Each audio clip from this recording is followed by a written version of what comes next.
Jue, my mind is made up. On the 8th of next month, I will marry Ruyan as my co-wife. Gu Yangqing sat upright in the main hall.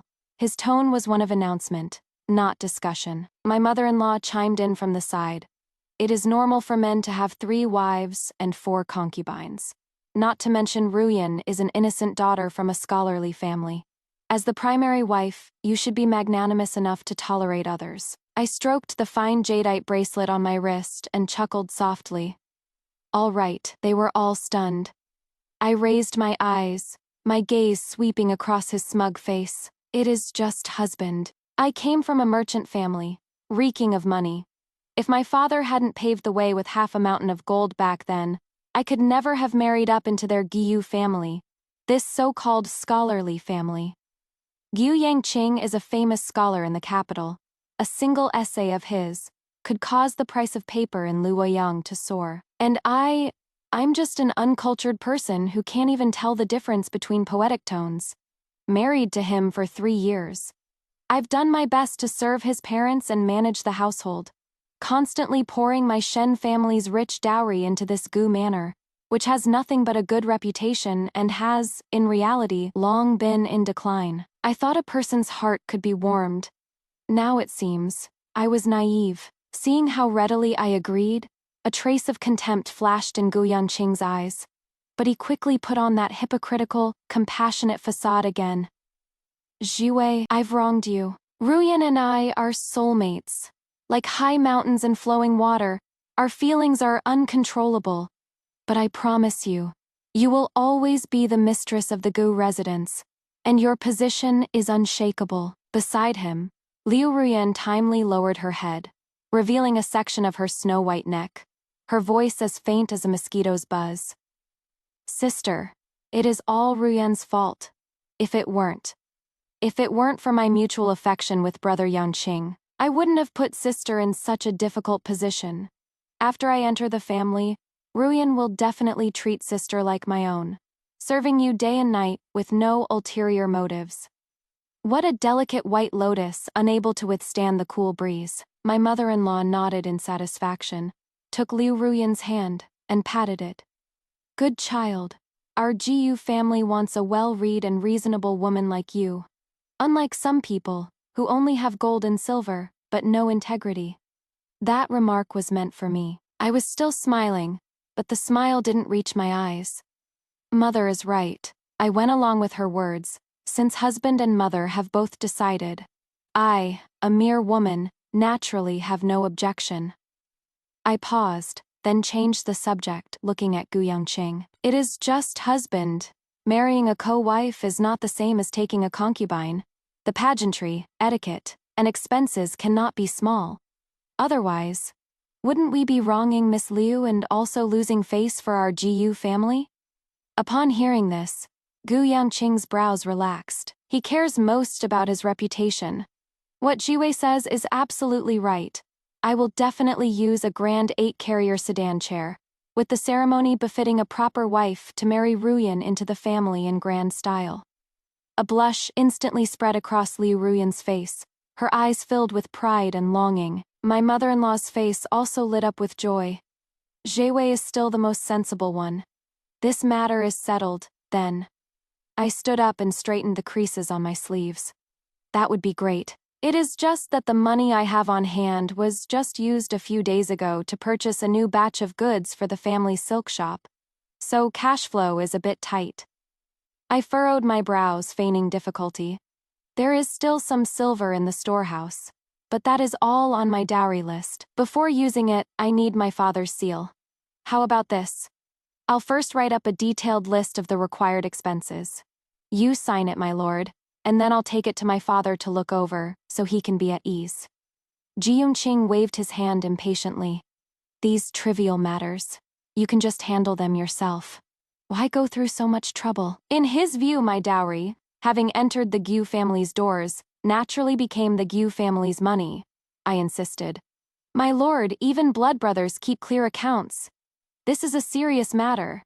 It is better to have it written down in black and white to avoid any misunderstandings in the future that could hurt our harmony. My mother-in-law pursed her lips at the side. Keeping such clear accounts, Are you afraid we Gu family will take advantage of you or something? I lowered my eyelids. Mother, you misunderstand. I just want to put my father's mind at ease. Gu Yangqing didn't want to get tangled up with me over such a trivial matter. His mind was entirely filled with his grand ambition of marrying the beauty. Fine, fine. Bring me paper and a brush. I had long since asked my personal maid, Wang Kui, to prepare paper and a brush. I picked up the brush and wrote down everything clearly. One by one, the wedding procession, the standards for the banquet, the jewelry and clothes to be prepared for Liu Ruyan, and even the red envelopes for the servants, marking the estimated amount of silver for each item. In total, 5,000 taels of silver. This was almost the entire profit the Goyu family's businesses could make in half a year. Go Yangqing glanced at it and felt that everything was grand and respectable, befitting his status as a scholar. With a flourish of his brush, he signed his name and even pressed his thumbprint. I carefully folded the paper and tucked it into my sleeve. Rest assured, husband, I will definitely make this wedding a grand and splendid affair. He smiled with satisfaction, as if he could already see the wonderful future of having a beauty in each arm. He didn't know that this paper was not the proof of his marriage to the beauty. It was the beginning of their Gyu family's downfall. Walking out of the main hall, the sunlight outside was a bit dazzling. Wang Kui supported me and asked worriedly, "Miss, are you really going to?" I interrupted her. "Go to the Sihai Tong money house and secretly invite manager Wang to our villa in the west of the city." Wang Kui was taken aback for a moment, then immediately understood something, her gaze sharpening. "Yes, miss." I looked up at the gold-gilded family of scholars plaque on the Gu mansion. The smile on my lips finally tinged with a hint of coldness. "Gu Yangqing, I'll give you the dignity you want, but you'll have to trade something for it. For example, everything your Gu family has. The courtyard in the west of the city was bought with my private funds, and the deed is in my name. No one in the Gu family, except for Wang Kui, knows about it. Shopkeeper Wang is the head manager of the Sihaitong Bank, an old friend of my father's, and someone I personally helped establish. Most of the cash flow from my Shen family's businesses goes through his hands. He is my most important chess piece." Upon seeing me, he bowed respectfully. "Eldest miss." I dismissed the attendants, leaving only Wang Kui. "Uncle Wang, no need for formalities. I got straight to the point. I need you to do a few things for me." I handed him the note that Gu Yanqing had signed and fingerprinted. Shopkeeper Wang only needed one glance to understand my intention. A flash of surprise appeared in his eyes, but he quickly regained his composure. "Eldest miss, you mean to... I want the Giyu family to have nothing left." My voice was very soft, yet it carried an unquestionable resolve. Shopkeeper Wang took a deep breath and said in a low voice, "This old servant understands. Please give your orders, eldest miss. First, take this note, make a few copies, and find the most reliable notaries to witness and file them. As for the original, preserve it using the best method possible. Second, the Hanmo Xuan bookstore under the Gu family's name. Aren't its main woodblock carvers and printing masters all connected to my Shen family in some way?" Shopkeeper Wang nodded. "Yes, the bookstore was able to open back then all thanks to the few masters that you, the eldest miss, poached from the south. Their families are also being looked after by our Shen family." "Good." I picked up the teacup and blew on the floating foam. "Have them find an excuse to take a collective leave of absence. Just say, there is a family emergency, and the return date is uncertain." Third, the few largest paper and ink suppliers in the city. Don't they all want to cooperate with our Shen family's Jingshu cloth manor? Yes, they've pleaded with this old servant several times. Tell them, we can discuss cooperation, but there is one condition. From today onwards, all supplies to Hanmo Xuan must be paid for in cash with no credit allowed. All previous outstanding debts must be settled within 3 days. Fourth, I put down the teacup and looked at shopkeeper Wang. The mansion the Gu family is currently living in, its deed and land title, were bought by my father back then and registered under Gu Yangqing's name. Is that right? That is correct, but Master Shen was shrewd at the time and had Gu Yangqing sign a loan agreement. stating that this mansion was lent to him by the Shen family for temporary residence, and the Shen family could take it back at any time. It is just that this loan agreement has always been kept by Master Shen. I smiled. My dad is indeed an old fox. Uncle Wang, go back home for me and tell my dad that his daughter has been wronged to high heaven, and it is time to take out that loan agreement. Shopkeeper Wang jotted them down one by one, his eyes filled with awe. He looked at me, the eldest daughter of the Shen family, whom he had watched grow up, as if he were meeting me for the first time before. I was just the daughter of a merchant who knew how to make money now. I am weaving a web that can completely devour the Jiyu family. Eldest miss. There is one more thing, Shopkeeper Wang said suddenly. Gu Yangqing seems to be asking around recently, trying to secure a position as a capital official. I heard he is connected with Lord Zhou, the Vice Minister of Personnel. Lord Zhou, the Vice Minister of Personnel, I remembered. Lord Zhou's wife is a regular customer at my biggest cosmetics shop, Rouge Whisper. She is most fond of a lip rouge called Drunken Mortal Coil. The formula was personally concocted by me, one of a kind in this world. The corners of my mouth lifted slightly. I know. Uncle Wang, you go handle the things I've assigned you first. Remember, be quick and be discreet. This old servant obeys. After shopkeeper Wang left, Wan Kui refilled my tea looking worried. Miss, you're about to completely fall out with the young master. What if there are no what ifs? I interrupted her. Wan Kui, remember this. Rely on a mountain, and it will collapse. Rely on a person, and they will run. Only what you hold in your own hands is the most reliable.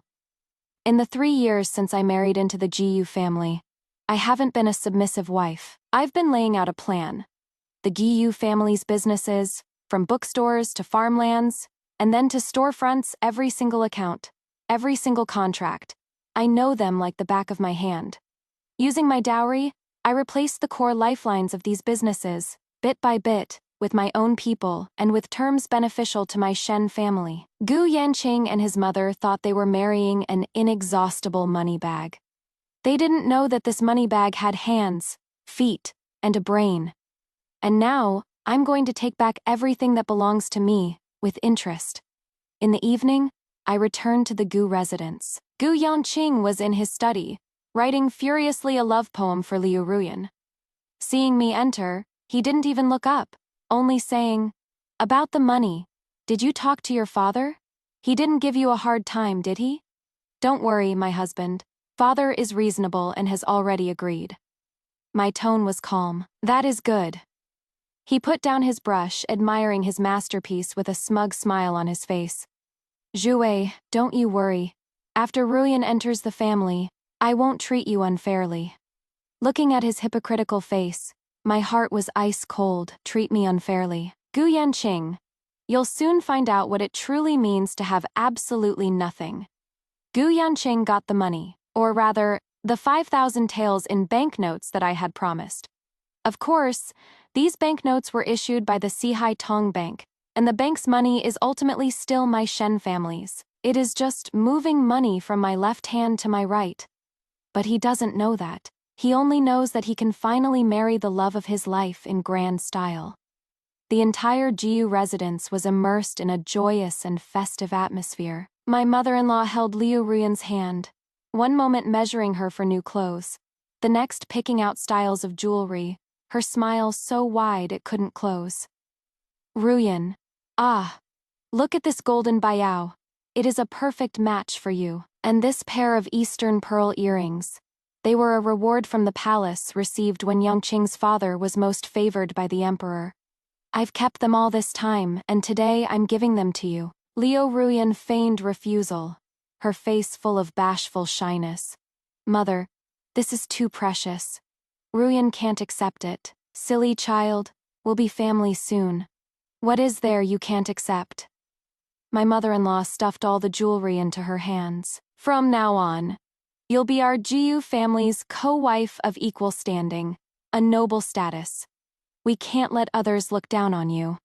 The two of them went back and forth, putting on a show of a loving mother-in-law and a filial daughter-in-law.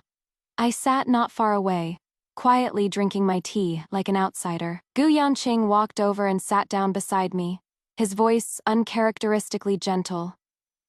Zhuwei, you've worked hard these past few days. All the purchasing and arranging for the manor, it has all been managed by you.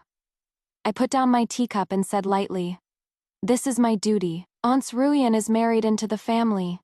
You can relax. She can also help share some of your burdens.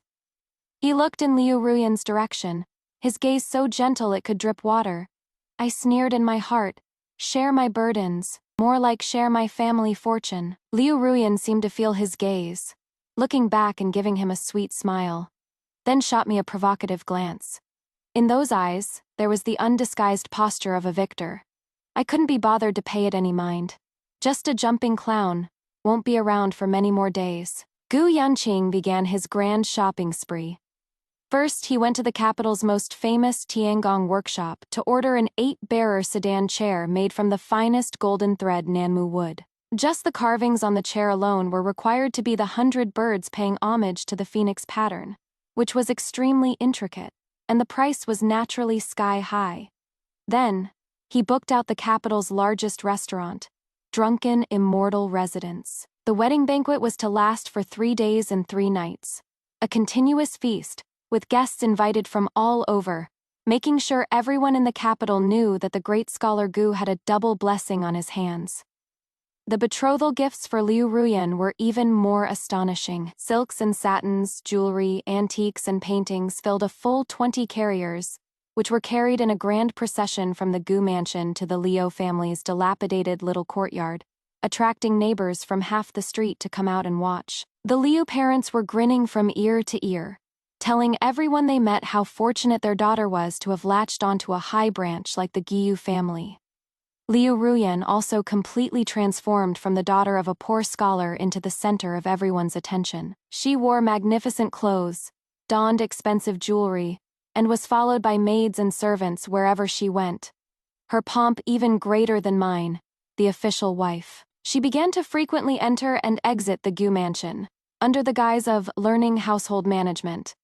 But in reality, she was familiarizing herself with the surroundings and trying to usurp my authority. In front of the servants, she would ask solicitously about my well-being. Sister, just looking at this ledger gives me a headache. You've worked hard. Why not hand it over to me, so you can also take a rest? She would run to the kitchen and boss me around about the dishes I had carefully prepared. Sister, brother Yanqing doesn't like ginger. How could you put ginger in this dish? She would even run to my courtyard and critique the flowers and plants I was growing. Although this orchid of yours is a valuable variety, sister, its color is too plain. It is not as vibrant as the peony brother Yanqing gave me. The servants in the mansion are all opportunists who trim their sails to the wind. Seeing that my mother-in-law and Gu Yanqing both sided with her, they also began to neglect me. The things I ordered, they would feign compliance while acting in opposition, but for Liu Ruyan's commands, they would run faster than anyone else. Wan Kui stomped her foot in anger. Miss, they're going too far. She hasn't even married into the family yet, and they dare to bully you like this. But I wasn't angry at all. I looked at the ledger, at the huge sums of money Gu Yanqing had spent for this wedding, each and every one recorded by my own hand. Spend it, the more the better. However happy he is spending it now, that is how hard he'll fall in the future. I even thoughtfully reminded Gu Yanqing, husband, shouldn't Miss Liu's family home be renovated as well? We can't have her marrying out of such a dilapidated courtyard. It would damage the reputation of our Giyu family. When Gu Yanqing heard this, he felt that I was profoundly righteous, and praised me greatly. Zhuwei, you are indeed the thoughtful one. He immediately allocated another large sum of money, and sent people to renovate the Liu family's small courtyard anew, with blue bricks, black tiles, carved beams, and painted rafters, making it even more magnificent than the residences of many minor officials. For this, Liu Ruyan specifically came to me to give her thanks. Thank you, sister, for being so considerate. Ruyan and my parents are all benefiting because of you. She said words of thanks, but her chin was held high. I smiled faintly. You're welcome after all. We'll all be family from now on. After she left, Wan Kui asked in confusion, Miss, why are you still helping her? I picked up a piece of pastry from the table and gently broke it apart. The higher you're held up, the harder you fall. I looked out the window. The Gu mansion was decorated with lanterns and banners, a scene of festivity, and I was waiting for the sound of the first domino to fall. Soon as tomorrow, 10 days before the grand wedding, the first shoe finally dropped. The news came from the Han Mo Xuan bookstore. Early in the morning, Manager Liu from the bookstore rushed into the Gu mansion, in a great panic, his face deathly pale and sweat pouring down like rain. He didn't even have time for courtesies, throwing himself directly in front of Gi Yongqing, who was admiring flowers with Liu Ruyan. Young master, this is bad. Something terrible has happened? Ji Yongqing was leaning close to Liu Ruyan's ear, whispering some sweet nothings. And upon being disturbed like this, his face immediately darkened. So flustered. What kind of behavior is this? What is it? Shopkeeper Liu was panting, almost about to cry. The block carver Master Wang and the book printer Master Li, they took over a dozen of their master craftsmen with them and collectively requested leave this morning. Zhu Yangqing's brow furrowed. Requested leave? What is the reason? They all said an urgent letter came from their hometown, that their mothers are critically ill, and they must return immediately to care for them. The return date is uncertain. Shopkeeper Liu's voice was trembling. Young master, these masters are the pillars of our bookstore. The batch of Green Pine collection we're about to print is just waiting for them to start work. If they leave, the bookstore will have to shut down. Green Pine collection was Gu Yanqing's proudest work. He planned to release it simultaneously on his wedding day to win himself the good name of a talented scholar and a beautiful lady, a double blessing at the door. The orders for this batch of books were already mostly pre-sold. If they couldn't be delivered on time, not only would he have to pay a large sum in breach of contract fees, but the great scholar Gu's reputation, would also be completely ruined. Gu Yanqing's expression finally changed. Bastards. They could have taken leave earlier. They could have taken leave later, but they had to do it at this exact moment. Where are they? Get them back for me. Shopkeeper Liu had a mournful look on his face. We can't catch them. I heard they left overnight. They were out of the city before dawn. Then go and recruit more people. The capital is so big. Are you telling me we can't find a few block carving and book printing masters? Zhu Yangqing said angrily. I've looked. Shopkeeper Liu shook his head repeatedly. But the most skilled craftsmen in the capital city have all been signed to long-term contracts by other bookstores in advance. The rest are far inferior in skill and simply can't carve out the kind of spirit you require. Zhu Yanqing was so angry he kicked over a pot of orchids next to him. Useless. All useless. Liu Ruyan quickly stepped forward and soothed him in a soft voice. Brother Yangqing, don't be angry. What will you do if you ruin your health? It is just a few servants. Perhaps they felt we weren't paying them enough and are just playing hard to get. Give them more silver, and I'm sure they'll come back. Her words, however, reminded Gu Yanqing. Right. Go investigate. Go find out where their hometowns are, and send people there. Tell them, as long as they're willing to come back, their wages will be doubled. I stood aside, watching them with a cold gaze. Investigate? The families of those craftsmen were secretly brought to the Shen family's manor in Jiangyan by my people a month ago, where they are being well fed and well cared for. The wedding date was approaching, and this matter, neither big nor small, was like a thorn pricking him uncomfortably. At this moment, the butler came running in again, stumbling and crawling, his face even paler than shopkeeper Liu's. Young master. What is it now? Gu Yanqing roared irritably.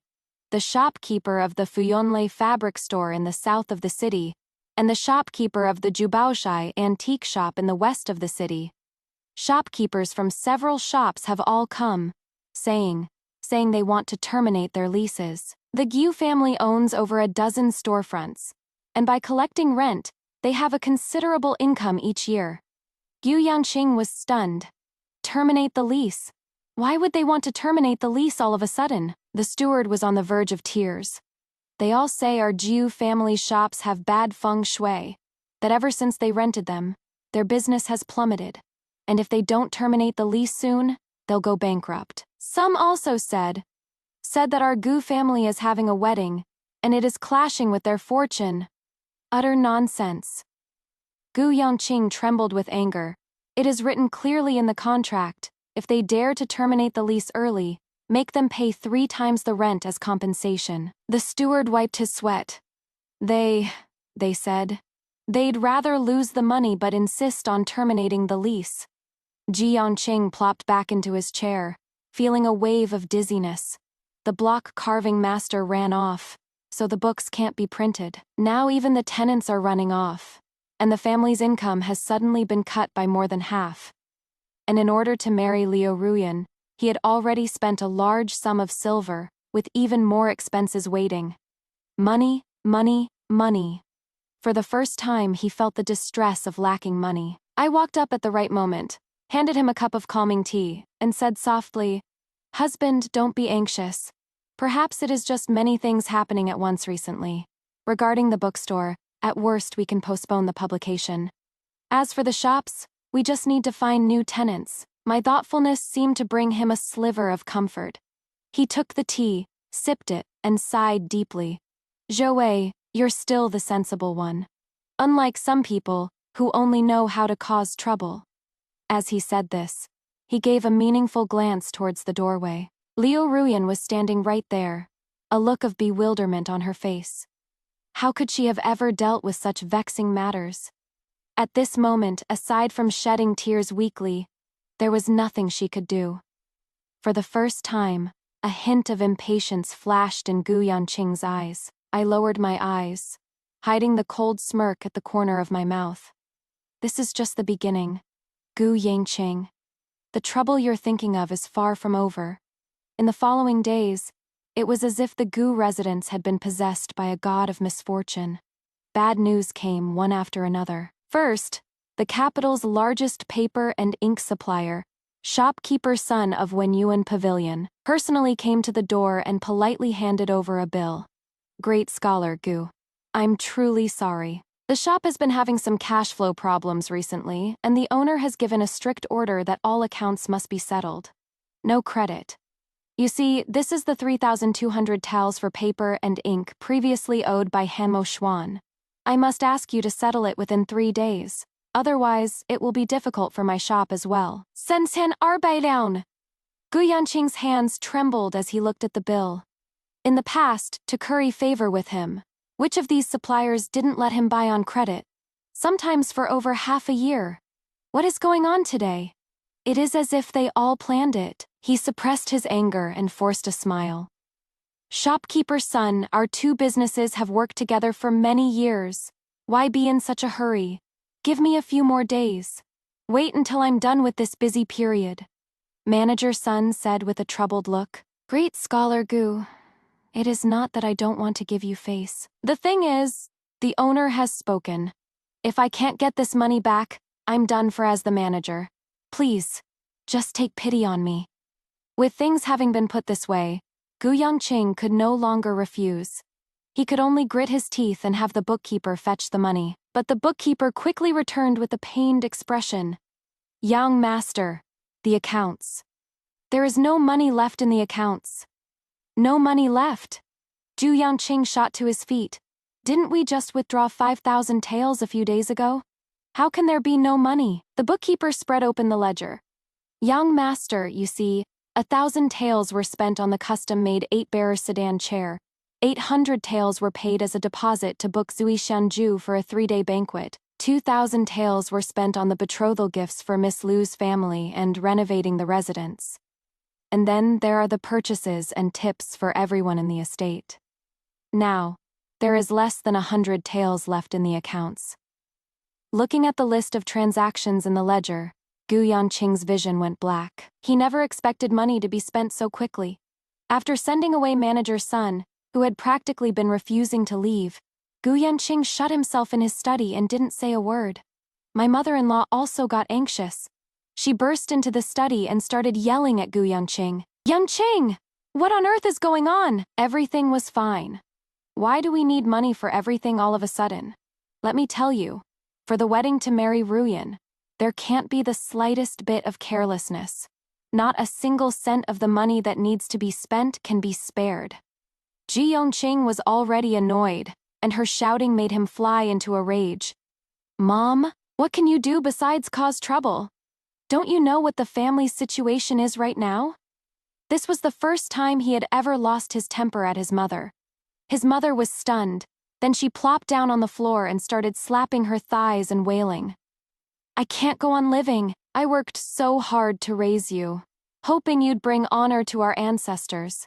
And now you're yelling at me over some stinking money. What sin did I commit to deserve this? The study was suddenly thrown into chaos.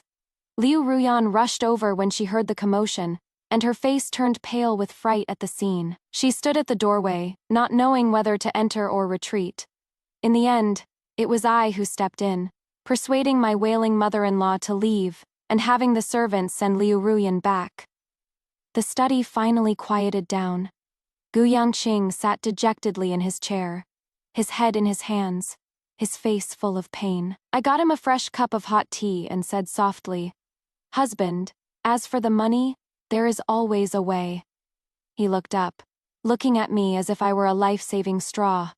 "Zhu do you still have any private savings? Your dowry?" I sneered inwardly. His true intentions were finally revealed. I pretended to be troubled. "Husband, most of the money from the dowry list has been invested in the business. What is left are all farmlands and shops, which can't be liquidated on short notice. The ready cash I have on hand is indeed not much." The light in his eyes dimmed instantly. I changed the subject. "However, I can make a trip back to my parents' home and ask my father to lend us some money to tide us over. It is just what?" he asked eagerly. "It is just that my father is a businessman and he is always cautious. Even brothers must settle accounts clearly. For this loan, we'll have to inform him, draw up an IOU, and clearly state the interest and repayment date. Otherwise, I'm afraid the old man won't agree." Drawing up an IOU again. Gu Yangqing's expression turned a little ugly. In his bones, he looked down on the penny-pinching ways of us merchant families. But given the current situation, he had no other choice. "Fine," he gritted his teeth. "We'll do as you say, as long as I can get the money to overcome this crisis. Anything goes." To appease him, I generously stated, "Don't worry, husband. I'll pay the interest. It won't come from our shared funds." Only then did he breathe a sigh of relief, looking at me gratefully. "Zhou, thank you. Rest assured, when I become the top scholar and a high-ranking official in the future, I will definitely repay you doubly." I smiled and nodded. But in my heart, I was saying, "Gu Yangqing, you have no future." The next day, I returned to my parents' home for a trip. When I returned, I brought back a silver draft for 3,000 taels, and a clearly written loan agreement. On it was not only Gu Yangqing's signature and fingerprint, but also the joint signature and seal of the capital's most famous notary I had. Specially invited Mr. Zhang Iron Brush. This contract had absolute legal validity. Once Gu Yangqing got the money, he immediately took it to pay for the paper and ink, finally solving his urgent problem. He thought the crisis was over, and the residents returned to the hustle and bustle of preparing for the wedding. He didn't know that these 3,000 taels were not life-saving money. It was a death summons, the last few straws I used to break the camel's back. With the money problem temporarily solved, Gu Yangqing breathed a sigh of relief, and once again threw himself wholeheartedly into the preparations for his grand wedding. But the atmosphere in the mansion was quietly changing. It started with the servants gossiping amongst themselves. "Have you heard? To marry that Miss Liu, the eldest young master has even started borrowing money from the young mistress's maiden family. For real. Isn't our GU family a great and prosperous scholarly family? How could we have fallen to this point? Who knows? The way I see it, ever since that Miss Liu arrived, nothing in the mansion has gone right. If it is not trouble here, it is trouble there. She is a real jinx." Of course, I was the one who had Wankui casually leak those words. One person told 10 and 10 told 100.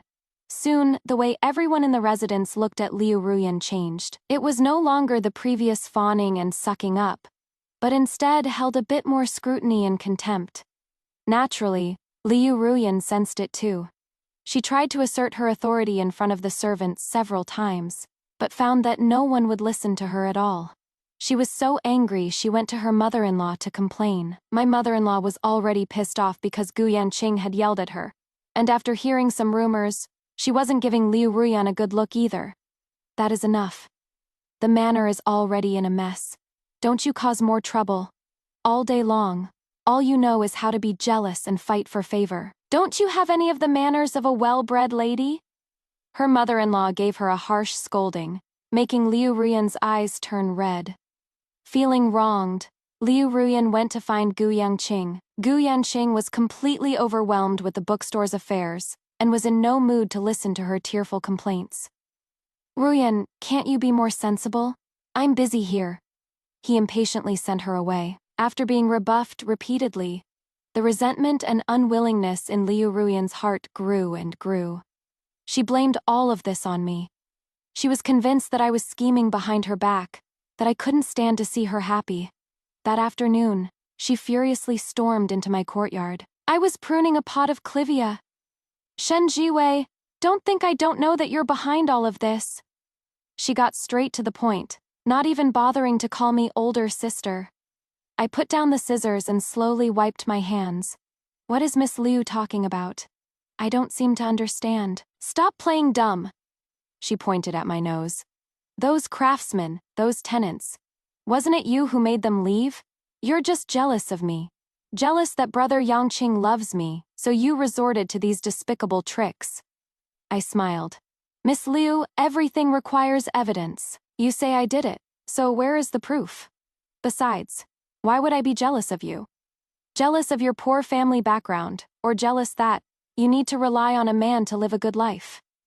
My words, each one a dagger, precisely struck her sore spot. Her face turned red, then pale, and she trembled all over with anger. You daughter of a merchant, reeking of money. What do you know about love?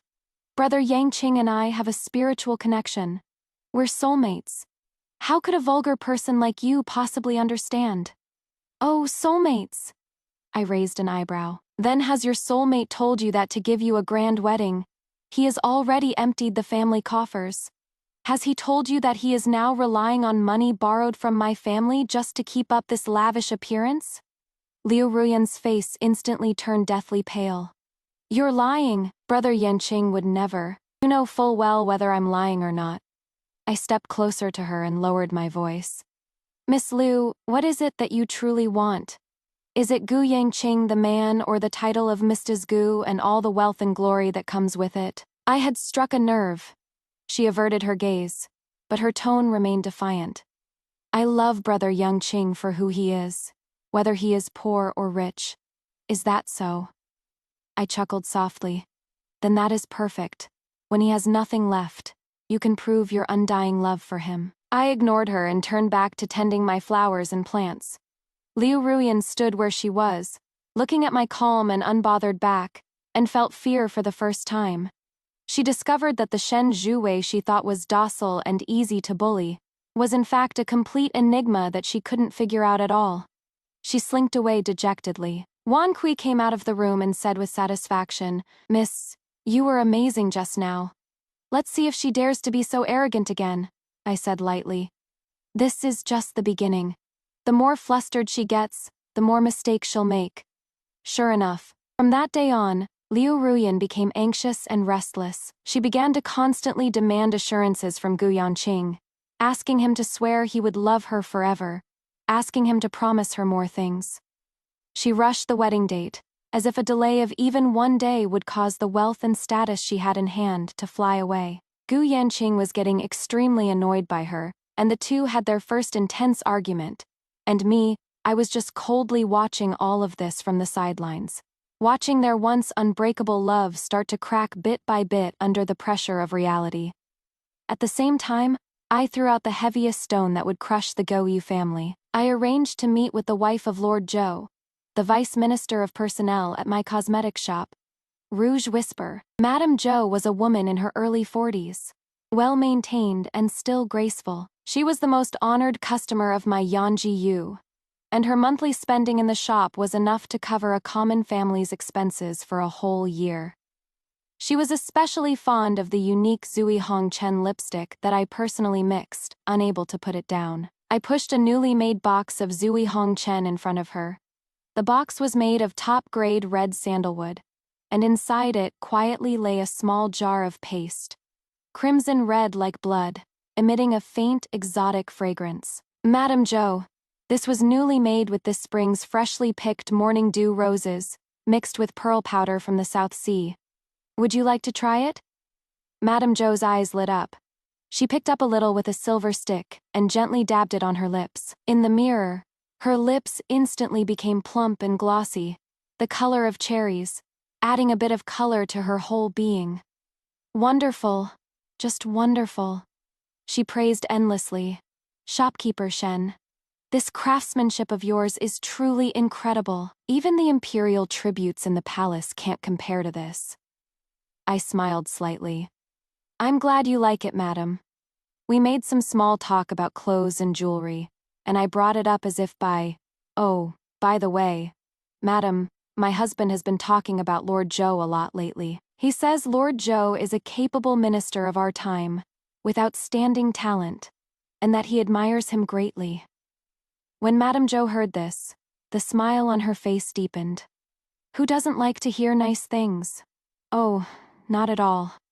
My husband is just a workhorse. Your husband, on the other hand, the great talent Gu, is the one who is truly young and promising, with a boundless future. I sighed with feigned sadness. Sigh. So what if he has a bright future? In the end, his luck is just bad. Madame Zhou asked curiously. Oh, how so? I lowered my voice, looking as if I were sharing a secret. Madam, I'm only telling you this. Please don't tell anyone else. I recounted all the unfortunate incidents the Gu family had recently encountered, adding my own embellishments, from the block printing masters all running off, to tenants willing to pay a penalty just to break their leases, and then to suppliers showing up at our door to press for payment. Of course, in my version of the story, it all became, we must have offended some deity to be targeted at every turn. Don't you think it is because my husband is too talented, attracting the envy of petty people who are now trying to trip him up from behind? Finally, I casually mentioned that Gu Yangqing wanted to take a co-wife. What is more upsetting is, I don't know what has gotten into my husband lately, but he insists on marrying a woman named Liu Ruyan as a co-wife. For this wedding, he has nearly emptied the family's coffers, and even borrowed money from my maiden family. As I spoke, I dabbed the corners of my eyes with my handkerchief, squeezing out a few tears. I tried to persuade him, but he wouldn't listen. He said it was for the Gu family's honor. Sigh, I'm just a woman. What can I say? It has just made things difficult for me. And now even this rouge language is about to be used to subsidize the Gu family. What kind of person was Madame Zhou? As the wife in an official's family, she had seen plenty of household and palace intrigue dramas, so she understood most of it right away. She looked at me, her eyes filled with sympathy. Sister, you've been wronged. She patted my hand. Men, not a single. I looked at her gratefully. Thank you for your understanding, madam. Actually, I'm not afraid of spending money. I'm just worried about my husband. He is just a scholar, simple-minded, and I'm afraid he'll be scammed. Not only losing his money but also ruining his future prospects. Madame Zhou sneered. Simple-minded, I'd say he is blinded by greed. To disregard his own future for a woman. What great future could a person like that possibly have? I was greatly reassured. I knew I had achieved my goal. Vice Minister Zhou is a henpecked husband. To him, Lady Zhou's words are more effective than an imperial edict. Gu Yanqing wants to rely on this connection to Vice Minister Zhou to climb up Dream On. After seeing Lady Zhou off, I could no longer hide the smile on my lips. Gu Yanqing, you think you've boarded a ladder to the heavens. Little do you know, that is the guillotine I have prepared for you. Sure enough, less than 2 days later, Gu Yangqing came back from outside with a dark face. As soon as he entered the door, he smashed everything in the study to smithereens. This is too much. It is simply too much. I walked in, feigning surprise. Husband, what is wrong? Who made you so angry? When he saw me, as if he'd found an outlet for his anger, he roared. Who else could it be? That Vice Minister Zhou. Just a few days ago, he was looking upon me with favor and invited me to his residence today to discuss poetry. But when I went today, he didn't even let me in the door. He just had the gatekeeper relay a message, saying he was feeling unwell and not seeing guests. This is clearly a humiliation to me. He was so angry he paced back and forth in the study, endlessly cursing Vice Minister Zhou for being untrustworthy. A sycophantic villain. I silently cleaned up the mess on the floor, sneering in my heart. Villain, Gu Yanqing. You will soon discover that in this world there are far more villainous things than Vice Minister Zhou. Your good days are over. The path to the Vice Minister of the Ministry of Personnel being blocked was a huge blow to Gu Yanqing. This meant that his hopes of entering officialdom through means other than the imperial examinations had become slim. He vented all his anger on Han Moxuan. Since he was thwarted in his official career, he would make up for it in the world of business. Like a madman, he poached several mediocre craftsmen from other bookshops at a high price, rushing the work day and night, determined to print that Pine collection before the wedding date. However, without the top master craftsmen to oversee the work, the carved characters were rigid and lifeless, completely lacking in character. The printed books had rough paper and uneven ink. Looking at the sample, Gu Yanqing was so angry he almost coughed up blood. How is this the poetry collection he was proud of? It is clearly just the cheapest storybook from the market, but time waits for no one. And the pre-sale orders were pressing, so he could only bite the bullet and have the bookstore ship out this batch of low-quality books. The result was predictable. As soon as the book hit the market, a chorus of curses erupted. This is the new work from the great talent Ga. The carving of these words is uglier than my son's calligraphy practice. This paper, you could use it as toilet paper, couldn't you? And they're selling it for this much. This is daylight robbery. Refund! We must get a refund. The entrances to all the major bookstores were crowded with scholars demanding returns and refunds. The reputation of Han Moxuan plummeted. And just at this time, another small and unknown bookstore, Jiwen Tang, quietly released a poetry collection also named Green Pine Collection. This Green Pine Collection, whether in the beauty of its block carving, the quality of its paper, or the clarity of its printing, completely surpassed the Han Moxuan version. The deadliest blow was that its price was only half of Han Moxuan's. Instantly, scholars swarmed in, snapping up every copy of Jiwen Tang's Green Pine Collection. When Gu Yanqing heard the news, he was thunderstruck. He rushed to Jiwen Tang and bought a copy. When he saw the familiar, exceptionally elegant calligraphy in the book, he understood everything. It was Master Wang. It was Master Li. Those masters who had taken leave from his bookstore had all gone to this Jiwen Tang. This is no coincidence. This is clearly a premeditated betrayal. What made him want to puke blood even more was discovering that this Pine collection not only included all his poems, but also, in a case of painting a snake and adding feet, had a sickeningly pedantic appreciation section after each poem. The tone of the appreciation was just like the flattering words Liu Ruyan usually said to him. This was practically pointing at his nose and cursing him out. PFFT Gu Yanqing couldn't hold it in any longer, spitting out a mouthful of blood and falling straight back. The Giyu residence was once again thrown into chaos. The doctor who was called in took his pulse, then shook his head and said, "Heart fire attacking the heart, anger damaging the liver. It is nothing serious, but he needs to rest quietly and must avoid getting angry again." My mother-in-law stayed by the bed, wailing and crying dramatically. "My poor son, which damn bastard is trying to harm you? This is trying to take the life of our Giyu family." While crying, she pointed at Liu Ruyan standing at the door and cursed. It is all your fault, you jinx. Ever since you entered our family's door, not a single good thing has happened.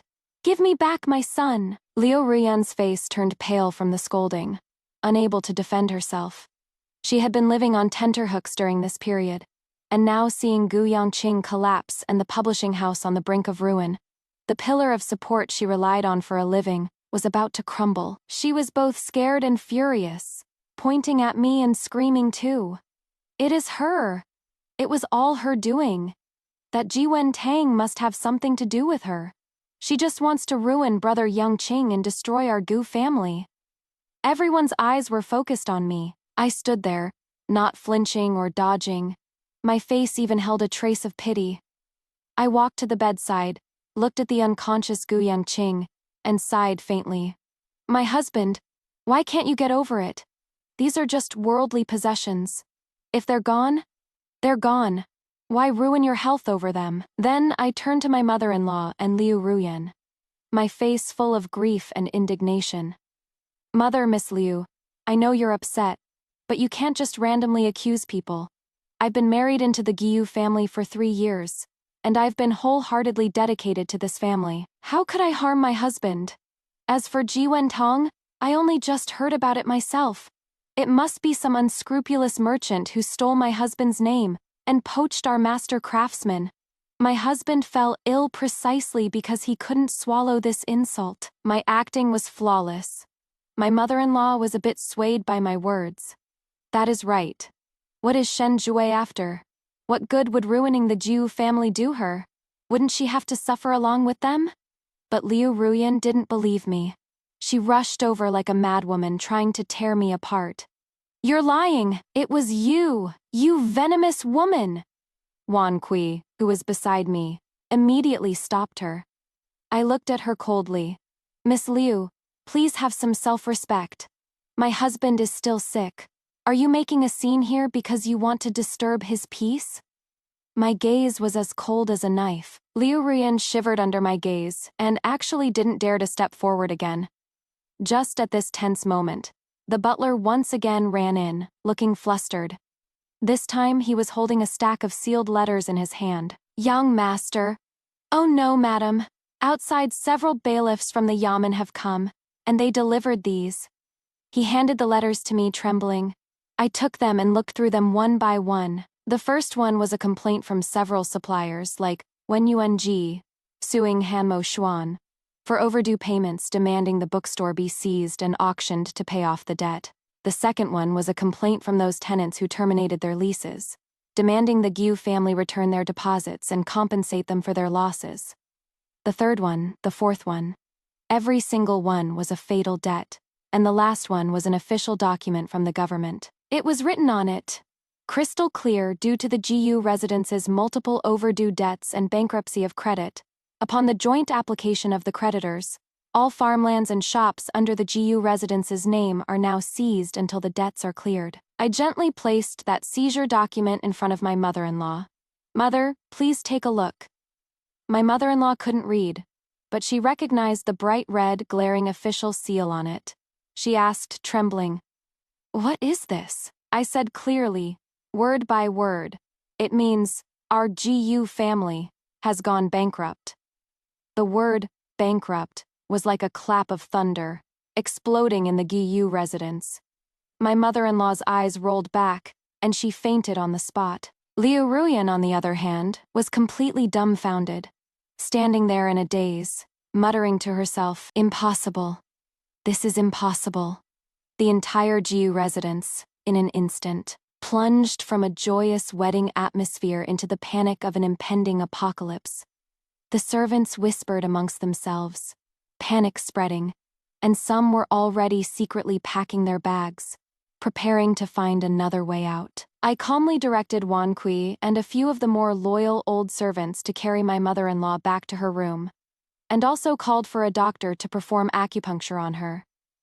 Then I took that stack of lawsuits that were like death summons and walked into Gu Yangqing's room. He was already awake, but his face was as pale as gold paper, his eyes staring blankly at the bed canopy.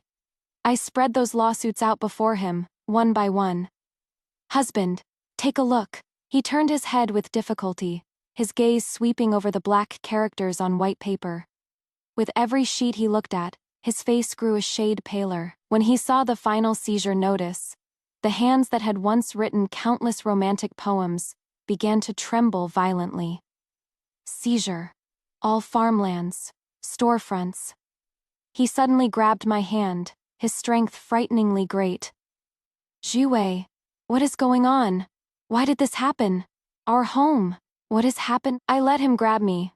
My tone was calm without a single ripple. What else could it be? To marry Liu Ruyan, you squandered extravagantly and have long since emptied the family's coffers. Now that the capital chain has broken, and creditors are at the door, this is naturally the outcome. No, it can't be, he frantically shook his head. Our family still has so many shops, so much good farmland. How could we not be able to pay back this little bit of money? I laughed, a somewhat cruel laugh. Husband, did you forget? Those shops, no one is renting them anymore. Those fields, this year's harvest. You already took it as an advance to renovate the Liu family's residence. We have no money left. These words completely shattered Gu Yangqing's last line of mental defense. He let go of me, collapsing onto the bed like a pile of mud. It is over. It is all over. He knew that without these assets, his title as the great scholar Gu would be nothing but a joke. Without money, his so-called friends will only avoid him like the plague. Everything he was proud of, in an instant, vanished like a bubble. He suddenly remembered something, struggled to sit up, the last glimmer of hope bursting forth in his eyes. Friends, right? I still have friends. Vice Minister Li, Censor Wang. They all appreciate my talent. They will definitely help me. He struggled to get out of bed, not even having time to put on his outer clothes, and was about to rush outside. I didn't stop him. I just watched him quietly, as if watching a performance that was doomed to fail. He first went to the residence of Lord Li, the Vice Minister of the Ministry of Personnel. As a result, just like his last visit to the Zhou residence, he was turned away at the door. The gatekeeper said politely yet distantly, "My lord has caught a bit of a chill today and is not seeing visitors. Young Master Gu, please return." He then went to the residence of Censor Wang of the Censorate. Censor Wang did see him, but as soon as he heard he was there to borrow money, his face immediately fell. Yanqing, it is not that I don't want to help you. You know, I'm an honest official, clean and uncorrupted. I really can't come up with any money. He ran to 7 or 8 homes in a row, all of whom were his closest friends, whom he used to call brothers and drink with merrily. But the result was, without exception, the same. Some people avoided seeing him. Some people cried poverty and made excuses. Even worse, some would mock and ridicule him right to his face. Yo, isn't this the great talent Gu? Why the down-and-out look? I heard your family home is about to be seized, and you still have the heart to be out for a stroll? Borrow money? I don't even have enough for myself. Besides, if I lent it to you, could you even pay it back? The ways of the world are harsh. Human relationships are fickle. Gu Yangqing had tasted it all in this one day. In the evening, he dragged his exhausted body back to the Gu mansion, like a dog who'd lost its home. At the mansion's entrance, that scholarly family plaque had already been sealed by the authorities.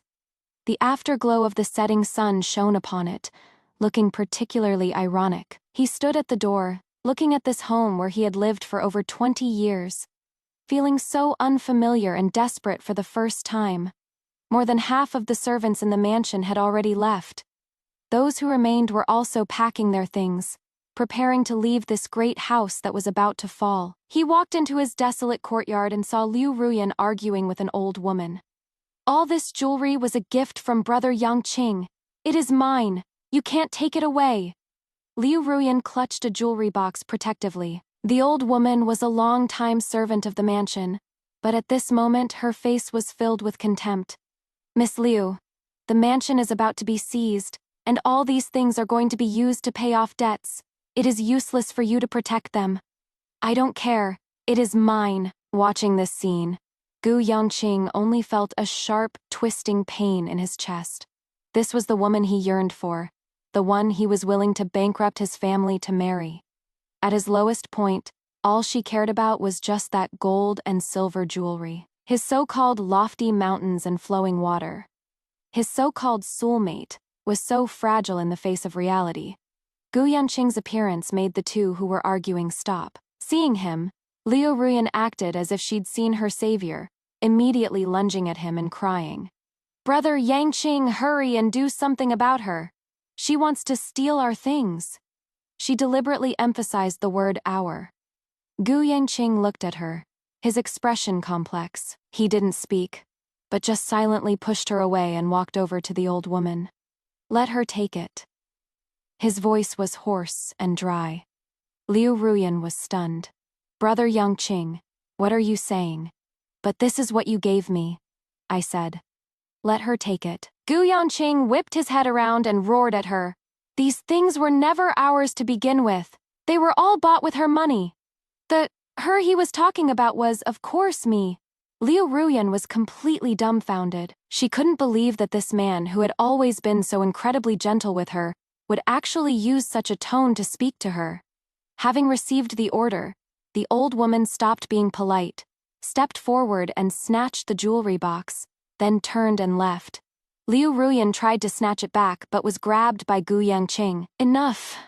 Isn't this embarrassing enough?" Looking at his ferocious face, Liu Ruyan finally felt scared. She realized that this man was no longer the great scholar Gu whom she could wheedle and demand things from. He was finished. It was at this moment that I appeared at the entrance to the courtyard. Behind me were Wang Kui and a few sturdy guards I had brought over from my family's home. "Husband, you're back." My tone was flat, as if nothing had happened. When Gu Yanqing saw me, the look in his eyes became even more complex, containing shame, resentment, and a faint, hard-to-detect plea. My mother-in-law also rushed over after hearing the commotion. She had just regained consciousness, and the moment she saw me, it was as if she'd found her backbone. She rushed over and grabbed my arm. "Jiwei, my good daughter-in-law, you have to save our Jiu family. Our family can't end just like this." Tears and snot streamed down her face, and she no longer had any of her previous arrogant bluster. "Only you can save us now. Your dowry, your family, hurry and go beg your father. Ask him to help us." I gently pushed her hand away, walked to the stone table in the courtyard, and sat down. Wang Kui immediately took out a wooden box from behind her, placed it on the table, and opened it. Inside was a thick stack of contracts and ledgers. From it, I pulled out the IOU for 5,000 taels that Gu Yanqing had signed and fingerprinted in order to arrange the wedding. "Mother, please don't be anxious." I showed her the IOU. "It is written here in black and white. Husband spent 5,000 taels of silver to marry Miss Liu. This money, it came from my dowry." Then I took out that 3,000 tael loan contract. "There is also this one, 3,000 taels. My husband borrowed it from my maiden family. It is signed and sealed by a notary, with a 2 fen monthly interest, to be repaid within 3 months. Additionally, I opened an account book.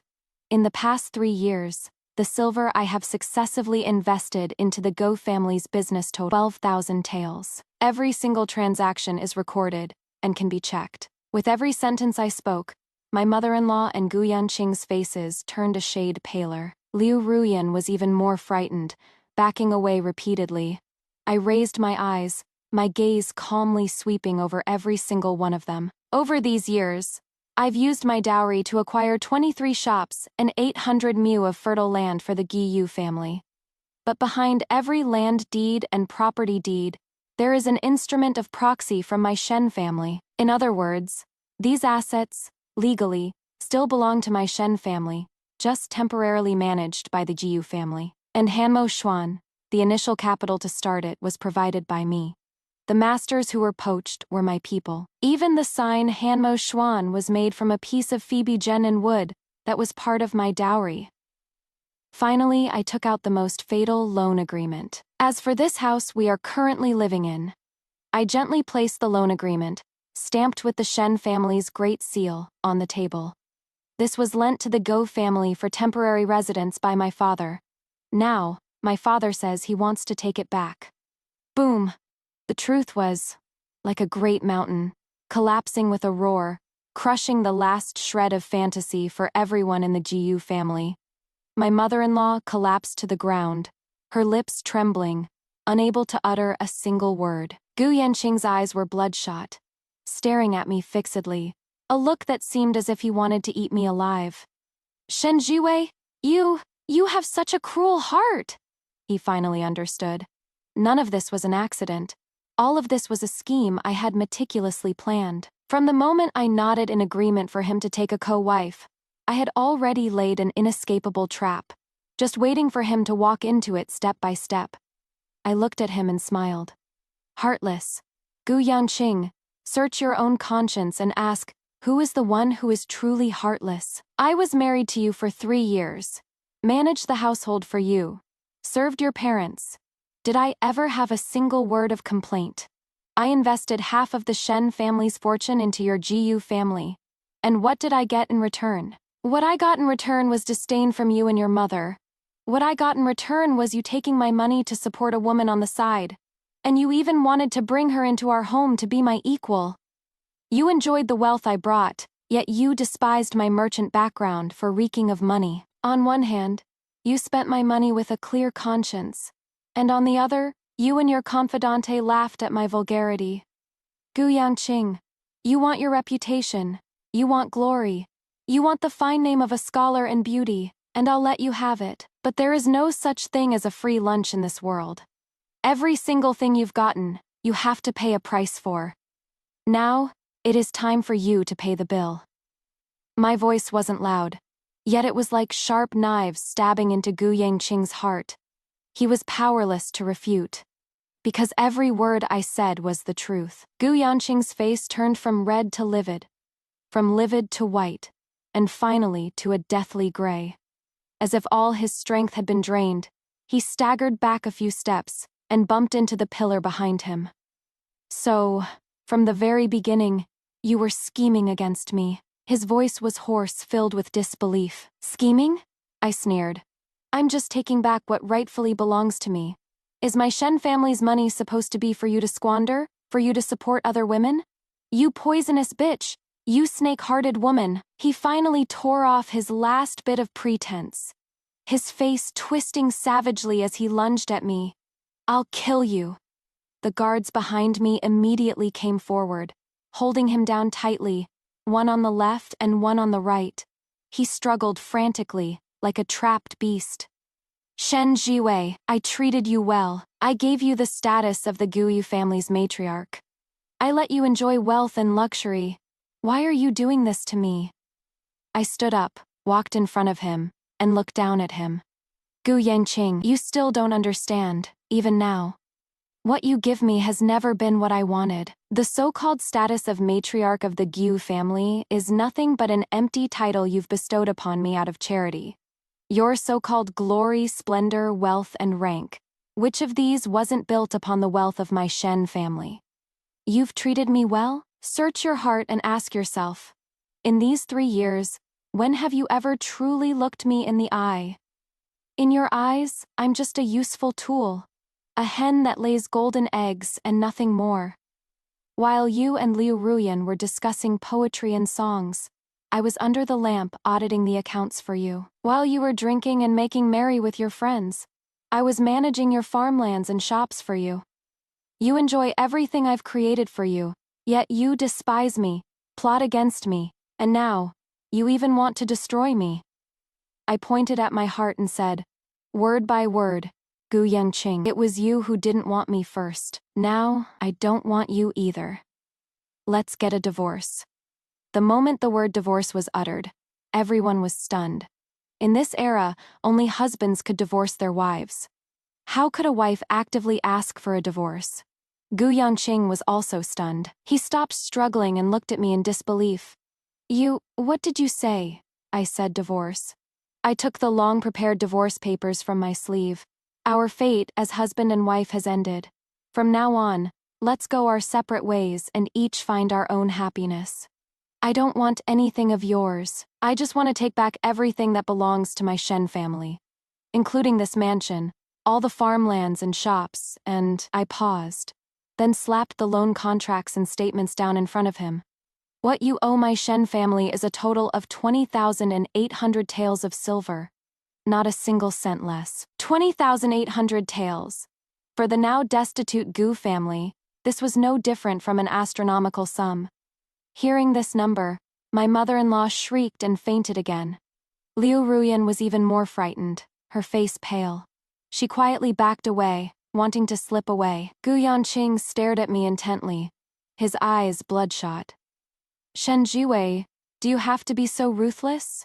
I'm just collecting a debt. I looked at him expressionlessly. Paying back debts is only natural. Great scholar Gu, you've read so many books by the sages.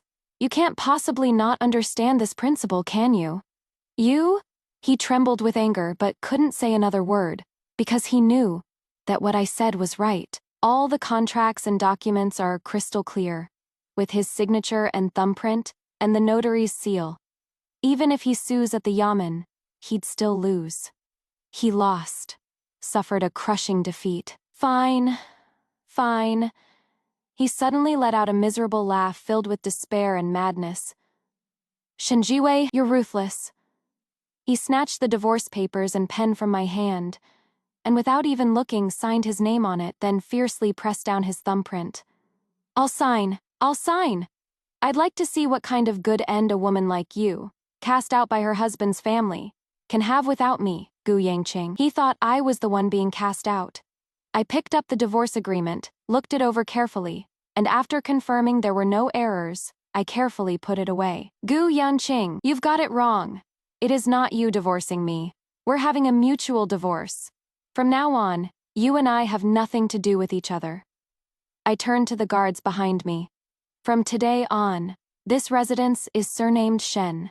Show all the irrelevant people out. The guards immediately accepted the order, took a step forward, and made a pleased gesture towards Gu Yanqing, his fainted mother, and the stunned Liu Ruyan. Young Master Gu, old Madam Gu, Miss Liu, please. Although their tone was polite, their eyes and actions were filled with an unquestionable forcefulness. Gu Yanqing looked at this home, where he had lived for over 20 years. Looked at those servants who were once so deferential to him, but were now about to sweep him out the door like trash. Immense humiliation and despair completely overwhelmed him. He couldn't take it anymore. His legs gave out, and he collapsed to his knees. The news that the Gu family had been kicked out spread through the entire capital overnight, as if it had grown wings. The once infinitely glorious great talent Gu had now become a laughingstock everyone was talking about. Their family of 3, along with that Liu Ruyan who failed to secure her position, didn't even have a place to stay after being invited out of the Shen residence by my people. In the end, they could only rent a dilapidated, drafty little courtyard in the most remote slum in the west of the city.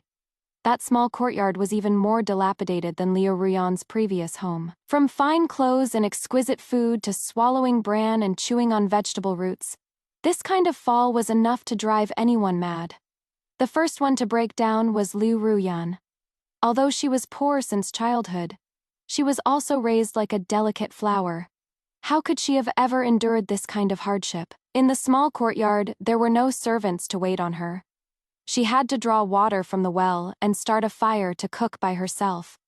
In just a couple of days, her slender, fair hands, once used for playing the chin and painting, became coarse and rough, and even got several blisters from burns. She started arguing with Gu Yanqing, arguing day and night. Gu Yanqing, didn't you say you would give me wealth and glory? Is this the wealth and glory you give me? I must have been blind to fall for you. You're just a useless piece of trash. Gu Yanqing's heart was already like dead ashes, and with her making such a scene, he became even more unbearably annoyed. You shut up. If you hadn't egged me on, insisting on some grand wedding, how would I have ended up like this today? You're blaming me. Who was it that said they loved me to death and wouldn't marry anyone but me? Now that you're broke, you want to push all the blame onto me. The two of them blamed each other, exposing the ugliest side of one another. The vows of eternal love they once made had now turned into the most vicious curses. The mother-in-law, on the other hand, fell ill and couldn't get out of bed. spending her days washing her face with tears and constantly muttering, "Retribution. This is all retribution." Finally, on a rainy evening, after another huge fight with Gu Yongqing, Liu Ruyan took the last few valuable things in the house and ran away without a second glance. Some said they saw her take refuge with a rich merchant passing through the capital, becoming his 18th concubine.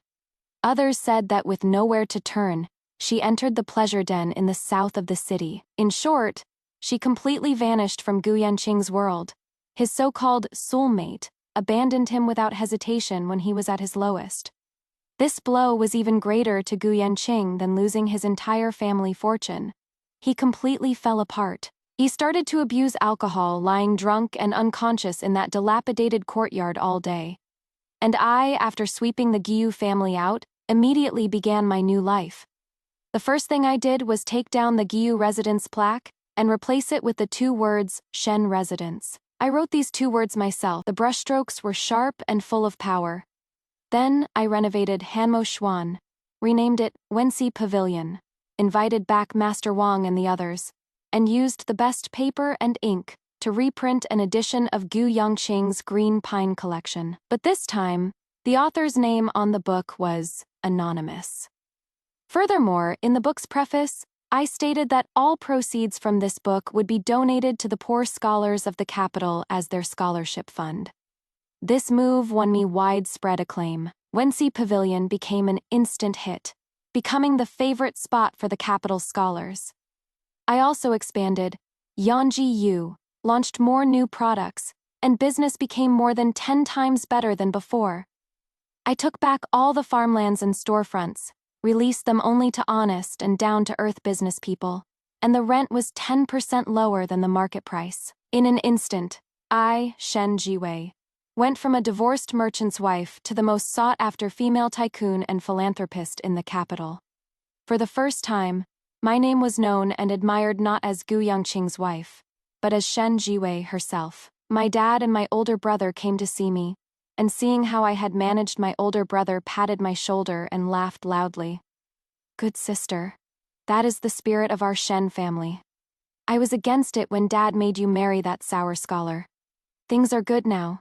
You've finally escaped the sea of misery." My dad then stroked his beard, his face full of pride. "My daughter is a phoenix among mortals.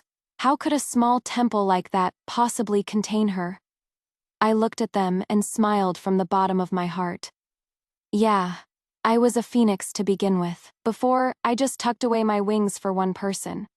Now I can finally spread my wings and fly high again.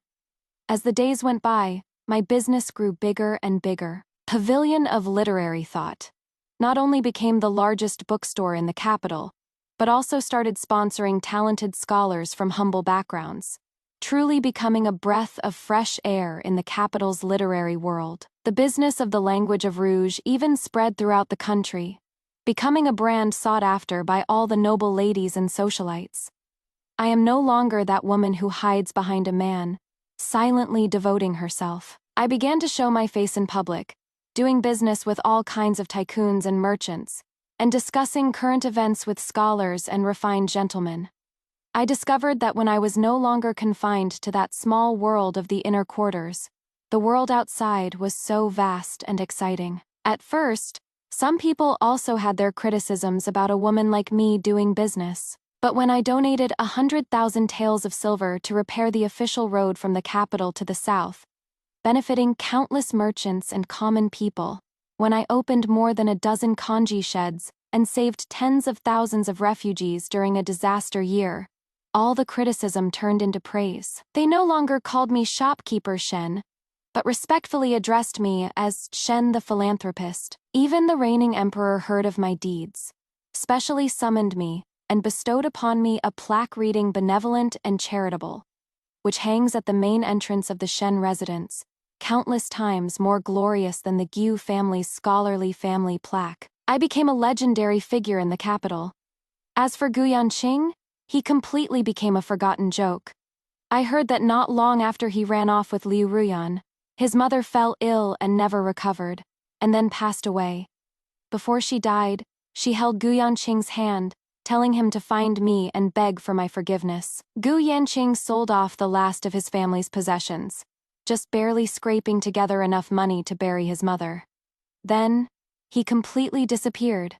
Some said he went crazy, others said he left the capital, his whereabouts unknown. I thought I would never see him again in this life. Until that day. It was a winter afternoon. I had just come out of Wen CG, preparing to get on the carriage.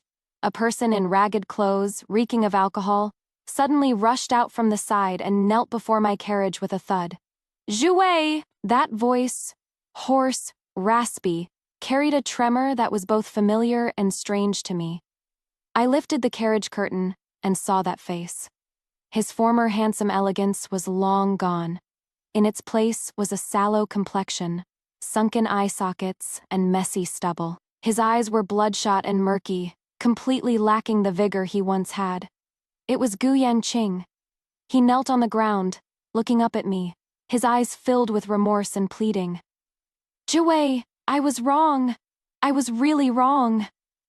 As he spoke, he slapped himself hard across the face, making loud thudding sounds. I shouldn't have been so blinded by greed. I shouldn't have listened to that bitch Liu Ruyan.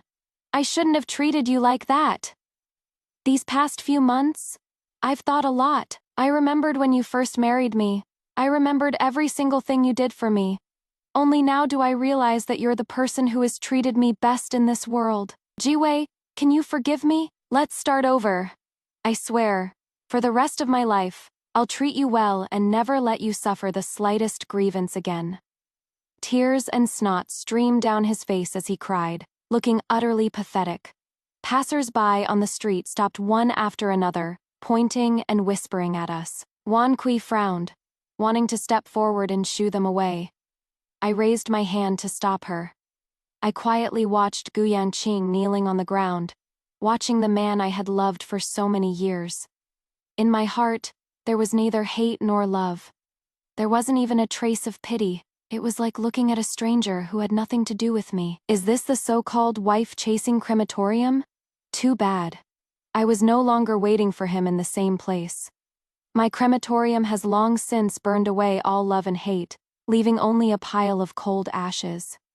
Gu Yanqing. I finally spoke, my voice as calm as a lake in late autumn. Get up! When he heard me call his name, his eyes instantly lit up with ecstatic joy, thinking I had softened. Zhu, you'll forgive me, I knew it. I'm still in your heart. He struggled to get up, trying to get closer to my carriage. The guards by my side immediately stepped forward and blocked him. I looked at him and said lightly, Gu Yanqing, you're wrong. I told you to get up only because I don't want my carriage to be tainted by your bad luck. His smile froze on his face. I continued, I heard everything you just said, but I don't believe a single word of it. You say you were wrong, but that is only because you have nothing now and are at a dead end. If today, you were still that high and mighty great scholar Gu, would you still be kneeling here begging me? You say you've remembered how good I was, but that is only because you lost me that you've learned to cherish it. But back when you had me, how did you treat me? You say you want to start over with me on what grounds? Based on this hopeless, good-for-nothing state you're in now, or based on that heart of yours that has long been corroded by vanity and selfishness. Every word I said was like a heavy hammer, smashing fiercely against his heart.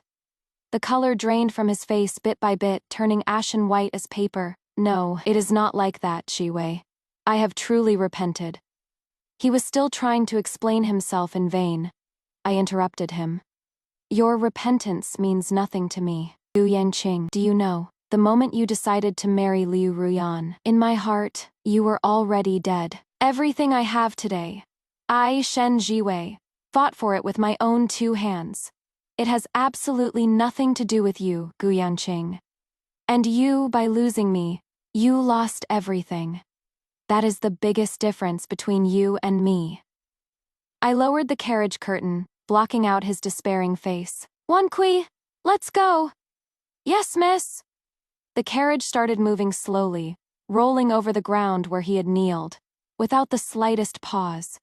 I heard his heart-wrenching cries from behind me, but I didn't look back again. Some people, some things, Once missed, are missed for a lifetime. Back at the Shen residence, my older brother was waiting for me. He had obviously also heard about Gu Yongqing's matter, his face full of displeasure. Sister, that bastard didn't do anything to you, did he? Should I send someone to beat him out of the capital so he can never come back? I shook my head. No need, brother, for someone like him living is more painful than dying. Let him stay in the capital city. Let him watch with his own eyes how well I'm doing without him. This is the cruelest punishment for him. My brother thought for a moment, and nodded in deep agreement. My little sister is still the one who thinks things through. He immediately put on a smiling face again and took out a stack of invitations from his bosom. Let's not talk about that unlucky thing anymore. Take a look at these. All the well-known young talents in the capital want to marry our Shen family's goddess of wealth. You pick, whichever one you fancy, and Big Brother will go propose the marriage for you. I looked at those gold-trimmed invitations and smiled. Big Brother, right now, I don't want to get married. I just want to live for myself, for once. My life should not be defined by a man, whether it is Gu Yanqing or anyone else. My worth, I should create it myself. I looked up, looking at the vast there, that is the stage that belongs to me. Since we parted that day, I never saw Gu Yongqing again. Later, I heard some news about him in bits and pieces. I heard that he had completely become a drunkard, hanging around all day in the lowest-class taverns in the capital, using the last bit of his money to trade for drinks. When he got drunk, he would hug a wine jug and cry, incoherently shouting my name, and I was wrong. Everyone in the tavern treated him like a madman. Later on, I heard that to get money for booze, he went to work the docks, but collapsed from exhaustion after just a few days. When he was found by a kind person, he was already unconscious from a high fever. They sent him to a clinic, where the doctor said his body was ravaged by wine and women. And he'd also caught a severe cold. He was at death's door and only had a few days left to live. In the end, on a winter night with heavy snowfall, someone discovered his already stiff corpse in a dilapidated temple outside the city. When he died, he was still tightly clutching an empty wine jar in his arms. When the news reached my ears, I was negotiating a business deal worth 1,000,000 taels with a big tea merchant from Jiangnan. Wan Kui whispered this matter in my ear. My hand holding the teacup didn't even tremble a bit.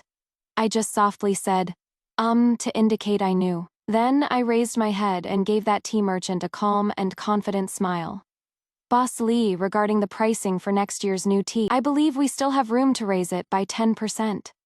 My business grew bigger and bigger. In my hands, the Shen family's wealth and prestige reached an unprecedented height. Among the poor scholars I sponsored, many passed the imperial examinations and became court officials. They were all grateful for my kindness and became my staunchest supporters. The charity hall I established took in countless orphans, hired the best teachers for them, and taught them to read, write, and learn skills to support themselves. These children all called me Director Shen. I never remarried, but I was not lonely.